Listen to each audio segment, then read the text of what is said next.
নিঃসন্দেহে ক্রিকেটারদের আরো বেশি ক্ষুধা তৈরি করবে। বাইক চালিয়ে স্কুটি চালিয়ে যাচ্ছে মুশফিককে নিয়ে, না সেঞ্চুরি না, আসলে দলের জন্য টার্গেট সেট করতে হবে, ক্যালকুলেটর নিয়ে তাকে নামতে হয়, সেটা কিন্তু শান্ত করছে। কোনোভাবে আপনি বুঝতে পেরেছিলেন যে বাংলাদেশ যখন ইনিংসটা ডিক্লেয়ার করে এই ম্যাচটা বাংলাদেশ জিতে নিবে?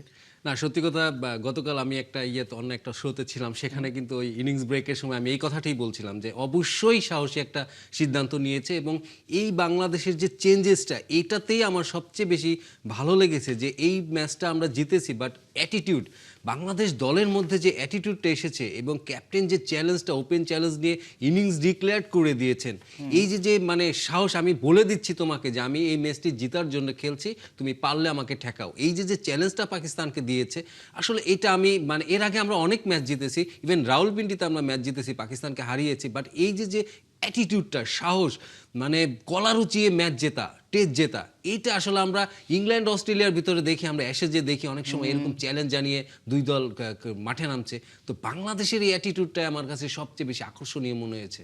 এবং তার আগে চতুর্থ দিন যদি আমি বলি, যখন খেলা শেষ হলো, মোহাম্মদ আশরাফুল এক ধরনের কথা বললেন এবং সালমান আলী আঘা যে রীতিমতো বাংলাদেশকে অনেকটা ছোট করার মতো, যে না বাংলাদেশ পারবে না, পারলে করে দেখাক, সেই যে সাহসী সিদ্ধান্তটা নাজমুল শান্তরা নিল, মনে হচ্ছিল যে সবকিছু একেবারে পরিকল্পনা মাফিক হয়েছে। যদিও সেখানে বৃষ্টির একটা বাগড়া ছিল, সেই বৃষ্টি থেকে শুরু করে সবকিছু মিলে রোমাঞ্চকর একটা ম্যাচ আমরা দেখতে পেয়েছি।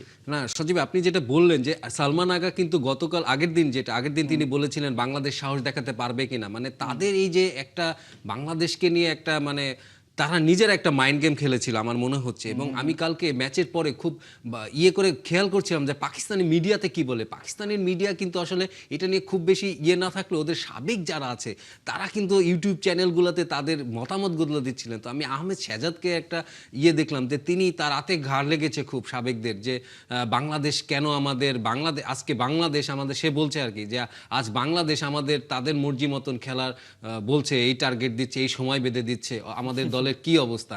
কামরান আকমালকে দেখলাম যে তিনি আশা করছিলেন যে বৃষ্টি যদি হতো তাহলে হয়তো পাকিস্তান রক্ষা পেত। মানে এই যে ব্যাপারটা না, এটা আমরা খুব উপভোগ করছিলাম আমি, কারণ আমরা একটা প্রজন্মকে দেখেছি যে এই পাকিস্তান দল শোয়েব আখতারকে দিয়ে কি মাস্তানিটা করেছে আমাদের উপরে। এখন আমরা রানাকে দিয়ে দাদাগিরি করছি, রানাগিরি করছি ওদের উপরে, যে দেখো আমাদেরও পেসার আছে। ওরা কিন্তু সব সময় দেখেছি আমরা, ওদের সাংবাদিকরা বলতো যে তোমরা ভাত মাছ খাও বাঙালি, তোমাদের কি মানে ওই পেসার হইতো ওরকম তাগড়া হতে হয়, ওরকম উঁচা লম্বা, ওরকম মানে শক্তিশালী হতে হয়। আজকে সেই পাকিস্তানকে আমরা দেখিয়ে দিচ্ছি। এই অনুভূতিটা, এই আনন্দটা আসলে বলার মতো না। যেটা শান্তও বলছিলেন যে আমরা এখন চ্যালেঞ্জ জানিয়ে ওদেরকে হারাচ্ছি, লিড দিচ্ছি, এই প্রথম লিড নিয়ে আমরা একটা ম্যাচ জিতলাম। তো এই যে চেঞ্জেসটা, এইটা বাংলাদেশে অসাধারণ একটা অগ্রগতি আমি মনে করি। নাহিদ রানার প্রসঙ্গটা আমি আরেকটু পরে আনতে চাচ্ছিলাম, আপনি যেহেতু নিয়ে আসলেন সেই ক্ষেত্রে বলতে চাই, উনি 10টা ওভারও করেন না এবং সেখানে 5 উইকেট পেয়েছেন 40 রানে, 2টা মেডেন ওভার আছে। এবং সবচেয়ে বড় কথা হচ্ছে এই নাহিদ রানাকে নিয়ে আমরা দেখছিলাম যে সহকর্মী নাহিয়ান বিন জসিমের একটা রিপোর্টে, যে আগে একটা সময় উনাকে নিয়ে অনেকে ট্রল করতো যে নাহিদ রানার শুধু গতিটাই আছে, কিন্তু আমরা দেখলাম যে ভেরিয়েশন, যদি আমরা রিজনের আউটটাই বলি, রিজন হয়তো বা রাতে ঘুমাতে পারেনি নিঃসন্দেহে। না কিছু বোলারের না কিছু বল আসলে সিগনেচার বল থাকে। আমার মনে হয় যে নাহিদ রানার এটা ছিল সিগনেচার বল। এখনো পর্যন্ত আপনি দেখেন শেনওয়ানের কথা বলতে কিন্তু আমাদের মাথায় আসে সে 96-এ মাইক গেটিংকে তিনি যে টার্নটি নিয়ে আউট করেছিলেন। শোয়েব আখতারের কথা যদি বলেন, ইডেন টেস্টে সচিন টেন্ডুলকার রাহুল দ্রাবিড়কে পরপর 2 বলে করে আউট করেছিলেন। তো তেমনই একটি সিগনেচার বল করলেন কালকে আমাদের নাহিদ রানা। আপনি যে রিভার্স সুইংটা তিনি করেছে, আমি মনে করি 147.2K উইথ সুইং, এইটা যে কোনো বোলারের কাছে মানে একটা মানে ভয়ঙ্কর একটা ভীতির ব্যাপার। এবং যে ভয়ঙ্করের একটা যে সৌন্দর্য আছে, নাহিদ রানা কিন্তু শান্ত ভয়ঙ্কর, তার ওই গতির সঙ্গে এই সুইং, রিভার্স সুইং, এবং আপনি ওই সিচুয়েশনটা যদি করেন, তিনি একটা আতঙ্ক তৈরি করে দিয়েছিলেন পুরা ক্যাম্পে। আমি মনে করি যে 4:10 থেকে 4:35 পর্যন্ত 25 মিনিটে নাহিদ রানা সার্জিক্যাল স্ট্রাইক চালিয়েছে পাকিস্তান ইনিংসের উপরে। আপনি দেখেন ফিল্ড প্লেসিংগুলো, স্লিপ 3 স্লিপ গালি, আপনার পয়েন্ট পর্যন্ত জাল বিছিয়ে দিয়েছে। মানে ওই যে একটা আতঙ্কের পরিবেশ, ওই জায়গাটা চেপে ধরার যে ব্যাপারটা, এইটা আমরা দেখি দেখি সেইখানে আমরা দেখলাম এই টেস্টে বাংলাদেশ ডমিনেট করছে পাকিস্তানের উপরে সেই পেস দিয়ে। মানে এইটা আপনি কল্পনা করলে না অসাধারণ, মানে এই তৃপ্তিটা আসে ভোলার না। আমি যেটা বললাম, এটা ছিল তার signature bowling, 147.2K with swing. সেটাই আসলে যে মনে হচ্ছিল যে বাংলাদেশ ম্যাচটা জেতার জন্য নেমেছে, এবং আপনি যদি ফিল্ডারদের ওই সময়ের যে তারা উপভোগ করছিলেন যে না একটা ব্যাপার আছে না, যে বডি ল্যাঙ্গুয়েজ বলে একটা বিষয় আছে। নাজমুল শান্ত, মুশফিকুর রহিমকে আমরা দেখতে পেয়েছি যে তিনি ম্যাচটা কতটুকু এনজয় করেছেন। মনেই হচ্ছিল যে তারা জিতবে, যে লাঞ্চের পর হয়তোবা তারা খাবার খেয়ে শুধু নামে নাই, তারা ভেতরে একটা ক্ষুধা নিয়ে নেমেছিল যে বাক একদম হুঙ্কার দিয়ে গর্জন দিয়ে ম্যাচটা ছিনিয়ে আনবে। সেটাই কিন্তু হয়েছে। সজীব, আপনি যেটা বললেন, আমরা কিন্তু অতীতে যে 25টা টেস্ট জিতেছি এবং সবকিছুতে দেখেছি, সব টেস্টের ভিতরে আমার মনে হচ্ছে কিছু আবেগ কাজ করতো, মানে খুব আমরা আবেগের জায়গা থেকে খুব সবাই মিলে এক আটটা নেমে কিছু একটা করে দেখাতে হবে। আমার কাছে মনে হচ্ছে এই টেস্টটা যেটা আমরা জিতলাম মিরপুরে, সেখানে আবেগের সঙ্গে পেশাদারিত্ব ছিল প্রচন্ড ভাবে, আপনার কৌশলী পেশাদারিত্ব দিয়ে তারা এই টেস্টটি জিতেছে। আপনি যদি খেয়াল করেন, একটি টেস্টে কিন্তু স্লেজিং এর একটা ব্যাপার থাকে, প্রতিপক্ষকে একটু তাতিয়ে দেওয়া। আপনি লিটন দাস উইকেটের পেছন থেকে রিজওয়ানকে যেভাবে বলছিলেন যে তার রেপুটেশন নাই, সে মারতে গেলে আউট হবে, তার দেশে ফেরা কঠিন হবে, এই যে ব্যাপারগুলো আপনি এই ব্যাপারটা যদি দেখেন, তারপরে আপনি দেখেন যে ফিল্ড প্লেসিংগুলা আপনি ডিক্লেয়ার করে দেয়া, নাহিদ রানাকে ফ্রেশ রাখার জন্য 9 উইকেট হাতে রেখে তাকে কিন্তু রান ব্যাটিংয়ে নামানো হয়নি। লাঞ্চের 1 ওভার হলেও বাংলাদেশ করতে চেয়েছিল, ওদেরকে ব্যাটিংয়ে পাঠাতে চেয়েছিল। এই যে ব্যাপারগুলো, ছোট ছোট ব্যাপার, আপনি এই ছোট ব্যাপারগুলো থেকেই কিন্তু একটা বড় টিম ইউনিট চলে আসে, এবং সব মিলে যেটা বললাম যে পেশাদারিত্বের জায়গা থেকে বাংলাদেশ এই টেস্টটা মানে তাদের চূড়ান্ত পর্যায়ে দেখিয়েছে এবং বিশ্বকে বার্তা দিয়ে দিচ্ছে। আইসিসি টেস্ট চ্যাম্পিয়নশিপে আমরা এখন 6 নম্বর উঠে গেছি। আমার মনে হয় যে সবার কাছে একটা বার্তা চলে গেছে, এই বাংলাদেশকে শুধুমাত্র যে স্পিন নির্ভর দল এইভাবে আসলে রেটিং করা যাবে না। নিঃসন্দেহে আমরা যদি টেস্টটা জয়ের পেছনে যদি বলি, যে বাংলাদেশ ফার্স্ট ইনিংসে যেভাবে ব্যাটিং করলো, নাজমুল শান্ত সেঞ্চুরি করলেন, মমিনুল সেঞ্চুরি করতে গিয়েও করতে পারলেন না, এবং মুশফিকুর রহিম তিনিও সেঞ্চুরির কাছাকাছি গিয়েছেন, এবং পরবর্তীতেও তারা দুর্দান্ত ব্যাটিং করেছেন। মানে মোটামুটি সবগুলো মানে সেক্টরে কিন্তু বাংলাদেশ দারুণ করেছে, এবং শান্ত পরের ইনিংসে সেঞ্চুরিটা মিস করেছেন। নাজমুল শান্তর ক্যাপ্টেন্সি এবং তার যে যদি বলি যে ব্যাটিং করার যে ব্যাপারটা, সবকিছু মিলে কিভাবে কি বলবেন? না, নাজমুল শান্তকে দেখেন আমাদের সোশ্যাল মিডিয়ায় কিন্তু আমরা অনেকেই দেখি যে তাকে ট্রল করা হয়, লর্ড অ্যাসোসিয়েশন, লর্ড একজন বলা হয় তার পারফর্ম নিয়ে। কিন্তু আমার মনে হয়েছে কত আপনি যদি টেস্টের ইনিংসগুলো তার দেখেন এবং ওয়ানডে তার রিসেন্ট ফর্ম দেখেন, তাহলে কিন্তু আপনাকে বলতেই হবে, আসলে পজিটিভ অর্থে বলতে হবে, সে আসলেই লর্ড অ্যাসোসিয়েশনে চলে আসছে এবং পারফর্ম করে চলে আসছে ধারাবাহিকভাবে। আপনি তারই ওই জায়গাটা আর বলতে পারবেন না। আর আপনি যেটি কথা বললেন যে তিনি সেঞ্চুরি করতে পারতেন, মিস করেছেন, আমি মনে করি সেঞ্চুরিটা মিস করে ভালো বলবো না, তবে খারাপ হয়নি। কারণ আপনি দেখেন গল টেস্টে কিন্তু নাজমুল হোসেন শান্তর এই সেঞ্চুরি ছিল পরপর 2 ইনিংস, এবং সেই ম্যাচটি কিন্তু আমরা ড্র করেছিলাম, সেটা আমরা জিততে পারতাম। আমি এখনো মনে করি শান্তর ওই সময় ওই গলের ওই সিদ্ধান্তটা ভুল ছিল। হয়তো তারপরেই তিনি এই সিদ্ধান্তটা নিয়েছেন যে না, সেঞ্চুরি না, আসলে দলের জন্য টার্গেট সেট করতে হবে, প্রতিপক্ষকে সময় দিতে হবে, মানে সময়ের সাথে তারা যারা দৌড়াতে পারে, এই যে তারা দেয়াটা, এইটা আসলে একজন টেস্ট ক্যাপ্টেনের জন্য, অভিজ্ঞ টেস্ট ক্যাপ্টেন এবং সফল টেস্ট ক্যাপ্টেনের জন্য একটা মানে ক্যালকুলেটর নিয়ে তাকে নামতে হয়, সেটা কিন্তু শান্ত করছে। এবং তাকে দেখেন এই মুহূর্তে তিনি 17টা টেস্টে বাংলাদেশকে 7টিতে জিতিয়েছেন, মানে জয়ের রেটে বলেন, যে কোনোভাবেই বলেন, এই শান্ত আসলে লর্ড শান্তই।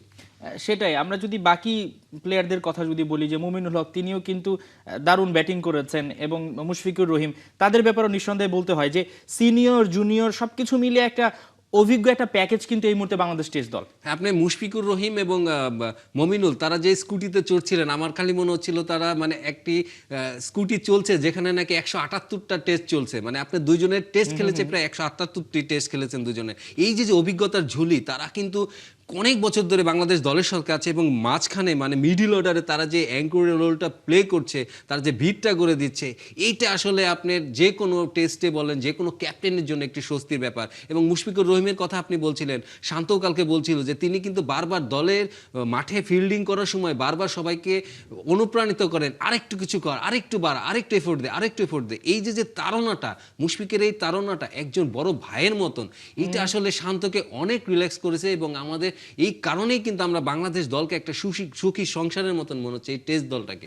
নিঃসন্দেহে বাংলাদেশের সাময়িক যে সম্প্রতি যে আমরা ম্যাচগুলো দেখতে পাচ্ছি, সব জায়গায় আমরা দেখতে পাচ্ছি যে বিশেষ করে নিজেদের মধ্যে যে বন্ধুত্বপূর্ণ সম্পর্কটা, মানে সবার মধ্যে এই ব্যাপারটা আছে। আমরা যদি এর আগের সিরিজের কথা বলি, সেখানেও আমরা দেখতে পেয়েছি, এবং আপনি যে লিটন দাসের কথা বললেন, এই ব্যাপারগুলোতে বোঝাচ্ছে যে বাংলাদেশের ড্রেসিং রুমের পরিস্থিতি এখন খুব ভালো, অনেক ভালো। আমি যদি বলি, আমি এই টেস্টটাই দেখেন, তার আগের নিউজিল্যান্ডের যদি আমরা দেখি, সব সিরিজ মিলে কিন্তু এই জিনিসটা খুব পরিষ্কার পরিষ্কার হয়ে গেছে, আসলেই তারা খেলাগুলো উপভোগ করছে।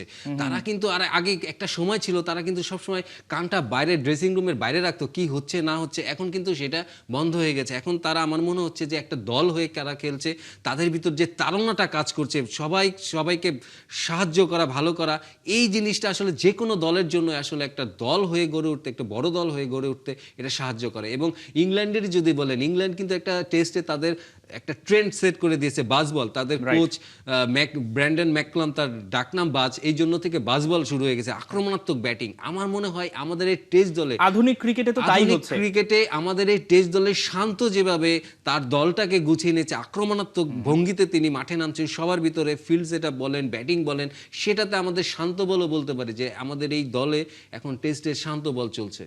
মিরপুরের উইকেট এবং তার যে ড্রেনেজ ব্যবস্থা সেটা নিয়ে একটু আলোচনা করতে চাই। যে আমরা দেখেছি টানা 2-3 ঘন্টা বৃষ্টি হচ্ছে, তারপর 10-15 মিনিট পর একেবারে রোদ উঠলে আবার পুরোপুরি সবকিছু ঠিক হয়ে যাচ্ছে। এবং পিচটা নিয়েও বলতে হয়, মানে এই যে ধান ক্ষেত যে তকমাটা এই টেস্টের মাধ্যমে, সেটাকে কিছুটা হলেও নামটা সরিয়ে নেওয়া উচিত কিনা? হ্যাঁ, অনেকটাই সরিয়ে নিয়েছে, অনেকটাই হয়েছে। আপনি যেটি বললেন যে এই সিরিজে কিন্তু এই টেস্টে যদি আমি বলেন, এই টেস্টে ম্যান অফ দ্য ম্যাচ হয়েছে আপনি শান্ত, হয়েছে ভ্যালুয়েবল প্লেয়ার আপনার মমিনুল হয়েছে। বাট মোস্ট ভ্যালুয়েবল, মানে আমি কি বলবো, প্লেয়ার বলা যাবে না, ভ্যালুয়েবল হতে পারে, এই টেস্টের মূল্যবান একটি জিনিস হতে পারে যে আমাদের গ্রাউন্ড এবং আমাদের গ্রাউন্ডস কর্মীরা। তারা যেভাবে এই টেস্টটি আপনি 5 দিন দেখালো, এটা কিন্তু আসলে 4 দিনের মতন হয়েছে, সেশন কমে গিয়েছে, সেইখানে তারা যে প্রস্তুতিটা নিয়েছে আসলে তাদেরকে স্যালুট। তাদের এই কাজ এবং তাদের আগ্রহ এবং তাদের দক্ষতা আসলে এই টেস্টটাকে বাংলাদেশের পক্ষে নিয়ে গেছে। আপনি যেটা বললেন মিরপুরের পিচ, এটা কিন্তু আপনার আগে যেটা হতো যে গামিনী থাকতে আমরা দেখতাম যে ঘাসের আস্তরণ দিয়ে কিন্তু ওটা চাপা রোল করা হতো, এখন কিন্তু ঠিক ওটা করা হয় না। যেটা করতে করতে গামিনী ওটা ডাম্প করে ফেলছিল, ওটা কিন্তু এখন হয় না, এখন কিন্তু সলিড রোলার চালানো হয় এবং সেখানে কিন্তু আমরা স্পোর্টিং উইকেটগুলো দেখছি। এই জন্যই কিন্তু মিরপুরের সেই ধান ক্ষেতের তকমাটা মনে হয় এখন আর দেয়া যায়। ব্যাটাররাও নিঃসন্দেহে খুব স্বাচ্ছন্দ্যে ব্যাট করতে পারছেন। আপনি যদি দেখেন যে নাজমুল শান্ত 2 ইনিংসে কিন্তু তিনি প্রায় সেঞ্চুরি দেখা পেয়েছেন এবং রানও কিন্তু যথেষ্ট হচ্ছিল। অর্থাৎ যে যেটাতে ভালো করবে, শুধুমাত্র উইকেটের সহায়তা নিয়ে যে আমরা এগিয়ে গেলাম ব্যাপারটা তা না, মানে উইকেটের ফায়দাটা কিন্তু এখানে আর কাজে আসছে না, পারফর্ম করতে হবে। হ্যাঁ, অবশ্যই। আপনি এই যে স্পোর্টিং উইকেটে খেলা, আপনার পরের সিরিজ কিন্তু অস্ট্রেলিয়ায় গিয়ে খেলতে হবে, সেখানে কিন্তু আপনি নিশ্চিতভাবে এবং আপনি বাউন্সি পিচে খেলতে হবে, সবুজের পিচে খেলতে হবে, তার একটা রিহার্সেল কিন্তু মিরপুর থেকে শান্তরা নিয়ে গেল। এবং আমার মনে হয় যে এই আত্মবিশ্বাসটা, এই যে পাকিস্তানকে হারানোর আত্মবিশ্বাসটা, এইটা আপনার অস্ট্রেলিয়া সিরিজেও কাজে লাগবে। তবে শান্ত কিন্তু কালকে ড্রেসিং রুমে একটা পেপটপ দিচ্ছিলেন তিনি, যে ম্যাচের পরে যে আমাদের কিন্তু আজকের দিনটিই শুধু আনন্দ করার কথা, কালকে থেকে কিন্তু আমাদের আবার সিলেটের প্রস্তুতি নিতে হবে। সুতরাং এই সিরিজটা আমরা 1-0 এগিয়ে গিয়েছি, আমাদের এখন টার্গেট থাকবে 2-0 করা। টাইগারদের ক্ষুধা রয়েছে এবং সেই জায়গায় একটু অন্য আলোচনায় যেতে চাই। তামিমের আরেকটা উদ্যোগ আমরা গতকাল দেখতে পেয়েছি যে সামনে যে অস্ট্রেলিয়া সিরিজ হবে সেখানে প্লেয়াররা গাড়ি পাবে, অর্থাৎ যে সবচেয়ে ভালো ভ্যালুয়েবল প্লেয়ার হবে তাকে গাড়ি দেওয়া হবে। সেই অনেক আগে এই প্রচলনটা ছিল, আবার নিয়ে আসা হচ্ছে। এর আগে আমরা দেখতে পেয়েছি যে ইলেকট্রিক বাইক পেয়েছেন শরীফুল। অর্থাৎ এই যে ব্যাপারটা চালু করা, এটা তো নিঃসন্দেহে ক্রিকেটারদের আরো বেশি ক্ষুধা তৈরি করবে। অবশ্যই একটা আপনার স্পোর্টসম্যান এবং অ্যাথলেটদের কাছে কিন্তু এই বাইক কিংবা মোটর এইগুলা কিন্তু খুব একটা আকর্ষণীয় ব্যাপার থাকে, এবং তামিম ইকবালের নিজেরও গাড়ির উপরে একটা আলাদা ফ্যাসিনেশন আছে। তো সব মিলে আমার মনে হয় যে এই উদ্যোগটা অবশ্যই সবাইকে অনুপ্রাণিত করে। কালকে আমরা যেমন দেখলাম মমিনুলকে এত মানে বাইক চালিয়ে, স্কুটি চালিয়ে যাচ্ছে, মুশফিককে নিয়েছে, তিনি কিন্তু এই সিরিজে একটি কথা বলেছিলেন যে সেঞ্চুরিটা মিস করেছি, বউ রাগ করবে। আমার মনে হয় কালকে স্কুটিটা পাওয়ার পর বউ আর রাগ করবে না, একটা হাসি দেবে। তা আমার মনে হয় যে এইগুলো আসলে ছোট ছোট ব্যাপার কিন্তু সবাইকে কিন্তু অনুপ্রাণিত করে। আমি যেটা বললাম আবারও, যে এই টেস্ট দলটাকে একটা সুন্দর সুখী পরিবারের মতন রাখার একটা কৃতিত্ব কিন্তু কৃতিত্ব না, আমি যেভাবে দেখুন না কেন, ক্যাপ্টেন, টিম ম্যানেজমেন্ট এবং বিসিবি সবার একটা এই দলটাকে সুখী রাখার আপনি রাখতে হবে, প্রচেষ্টা রাখতে হবে, এবং তাদেরকে যেমন ফ্যাসিলিটিস দিতে হবে অনুশীলনের, তেমন রিওয়ার্ড গুলো দিতে হবে, এরকম বড় বড় পুরস্কার দিতে হবে। নিঃসন্দেহে আমরা আশা করছি যে সামনে আরো বেশি চমক দেখবো এবং সেই সঙ্গে বাংলাদেশ সিলেট টেস্টটা দারুণভাবে শুরু করবে। আপনাকে অসংখ্য ধন্যবাদ সঞ্জয় শাহপিয়াল আমাদের সঙ্গে যুক্ত হওয়ার জন্য। দর্শক, আমরা আলোচনা করছিলাম বাংলাদেশ প্রথম টেস্ট একেবারে বীরের বেশে জিতেছে এবং ক্রিকেটারদের উজ্জীবিত করতে একের পর এক পুরস্কারের ব্যবস্থা করছেন বিসিবির সভাপতি তামিম ইকবাল।